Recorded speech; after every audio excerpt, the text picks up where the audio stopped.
El silencio te revela un poder sobrenatural. Y es que el silencio te lleva a un conocimiento. Estoy adelantando un mensaje por ahí de algún día. El silencio te lleva a un conocimiento de dos personas. David dijo: estad quieto y conocer que Él es Dios.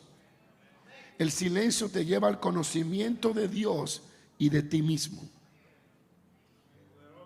Tú solo llegas a conocer a Dios profundamente cuando aprendes a estar quieto en silencio buscándole. Y tú logras solo escucharte cuando te callas.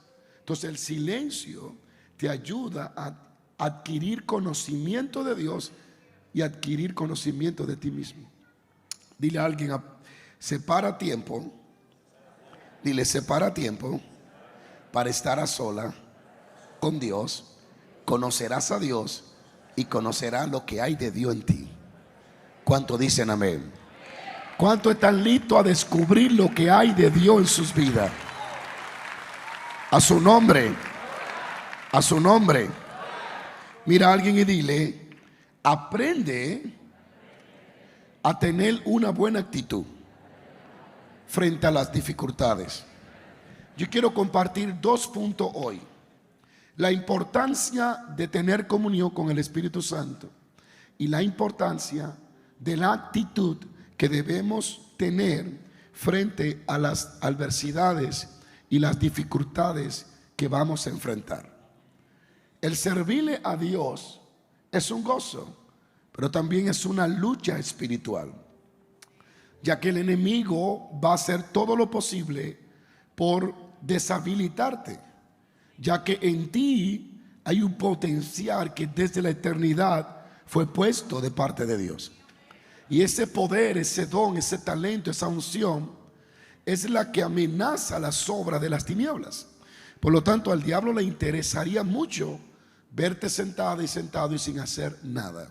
Deshabilitarte a ti es darle el campo libre al diablo para que haga lo que quiera. Porque cuando tú estás alineada y alineado a Dios en función con el Espíritu Santo, tú eres la amenaza más grande que el diablo tiene en la tierra. Amén. Así que aprende a darte más valor de lo que la gente te da. Tú eres importante en Dios. ¿Cuánto bendicen a Dios? A su nombre. Entonces es sumamente, dile a alguien, es sumamente importante tener una actitud correcta frente a los problemas que vas a enfrentar.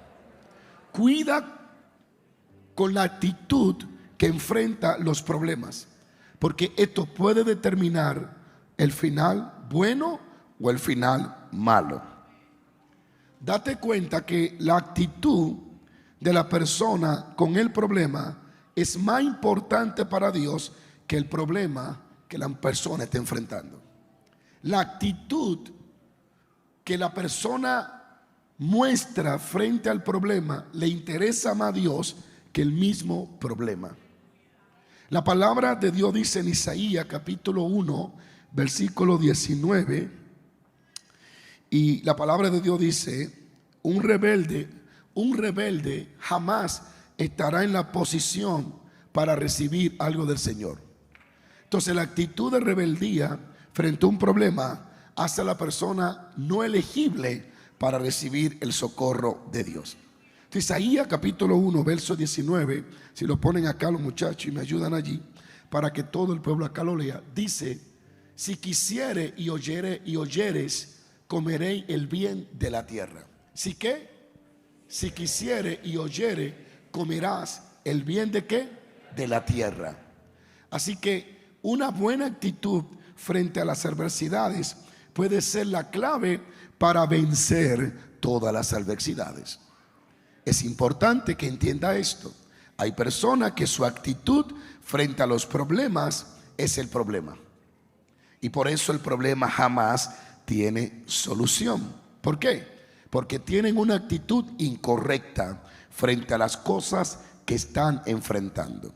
La palabra de Dios nos muestra del rey David y nos revela que este gran hombre de Dios experimentó momentos poderosos, pero momentos a veces difíciles. Él pudo escapar de la persecución de Saúl. Él pudo enfrentar a los amalecitas y vencerlo. Él pudo enfrentar grandes batallas y la venció. Venció a Goliat, enfrentó a los enemigos. Pero David, y esto lo dije un tiempo atrás, jamás esperaba que iba a tener que enfrentar una traición de su propio hijo. Ese fue un problema que sacudió a David, lo sacudió y lo estremeció, porque él no esperaba que Absalón se iba a levantar en contra de él. Y en la forma en que Absalón lo hace, es una forma con una sabiduría diabólica. Porque la Biblia dice que cuando la gente venía para consultar a David, Absalón lo esperaba en la entrada del reino y le decía: ¿cómo te llamas? ¿De dónde vienes? Y dice la escritura que ellos le decían: soy de tal tribu. Y ellos le decían: ¿cuál? Y él le decía: ¿cuál es tu problema? Y ellos se lo contaban, y él comenzaba a darle solución cuando era David que tenía que hacerlo. Y lo hizo con la sabiduría de ganarse la confianza del pueblo, porque su interés, el espíritu de Absalón, no está para ayudarte, sino para aprovecharse. Entonces Absalón no estaba para ayudar al pueblo, lo que quería era aprovecharse de la inocencia del pueblo para que el pueblo lo mirara como rey a él y no a David su padre. Esto es una historia que me gustaría luego ampliarla, pero hoy solo le voy a dar un toquecito sobre esto. Entonces la Biblia dice que a veces se venían y se inclinaban delante de Absalón, y él lo levantaba y le extendía la mano. Y dice la escritura, de esa forma todo Israel venía a él y él le robó. La Biblia habla de robar. Literalmente dice: y Absalón de esta forma le robó el corazón al pueblo. Le robó, porque comenzaba a suplirle lo que el pueblo necesitaba, no porque él estaba interesado en suplírselo, sino en ganarse el corazón de ellos para luego gobernarlo. Y de esa forma Absalón comenzó a destruir el reinado o la confianza del pueblo en David, a tal punto que levantó 200 hombres y se proclamó rey. Cuando David es avisado y se le dice que viene Absalón, David decide no enfrentarlo, porque hay batalla que no la puede enfrentar como la última que ganaste. Entonces David entendió que esa batalla de Absalón no la podía enfrentar como enfrentó a Goliat, y le dijo al mensajero y a todos: desen rápido y huyamos. David decide huir porque entiende que es una batalla que él no la va a ganar y que él no quiere enfrentar a su hijo de esa forma, y huye. Sigo paro. Y la palabra de Dios dice que huyó y llegó a cierto lugar. Y es interesante, ¿verdad?, cómo David enfrenta con una actitud quebrantada y humilde delante de Dios. Y Dios comienza a darle a David solución de cómo va a enfrentar. Lo primero que hace David es que huye y se va a un lugar que le llaman el Monte de los Olivos. Años después, este es el lugar donde Jesús ora antes de ir a la cruz. El Monte de los Olivos era ese pequeño monte. Yo tuve la oportunidad de estar ahí. No es tan alto, pero era el Monte de los Olivos. Abundaba el olivo, y el olivo representa el aceite, la unción. Así que David huye a donde opera la presencia de Dios, de donde sacan el aceite. ¿Alguien está aquí todavía? Y subió al Monte de los Olivos. Lo primero que hace David es que se va a refugiar al Monte de los Olivos.